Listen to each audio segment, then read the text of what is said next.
Okay, so did you hear, by the way, do you hear that announcement? It says recording in progress. Did you hear that? Yes. Okay, Yes. all right.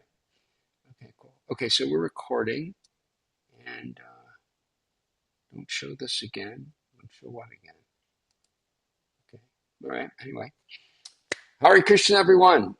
Uh, my obeisances to all of you. Vanchakalpa tarubhyascha, kripa sindhibhya evacha, patitanan pavanebhyo, vaishnavebhyo namo namaha. And our prayers to our dear Srila Prabhupada for his blessings, presence, and empowerment.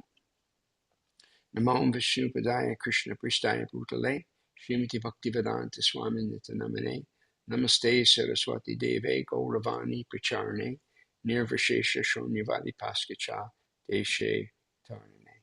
Jai Hare Krishna. And our obeisances to you, Gurudev. Namo Vishnu Padaya Krishna Krishna Prasna Bhutale Haridas Haridas Gurudev Pradame Namo Vishnu Smita Padaya Krishna Prasthana Bhutale Srimada Swami Dinamine Namaste Saraswati Devi Kaura Badi Prasari Nivisis Satari Very good. By the way, does everybody see the Nitai and the picture of the boat? Yes. Yeah. Yes. Does everybody know that whole story of that boat?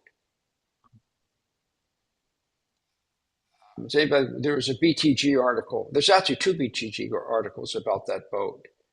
Has anyone read them or know all the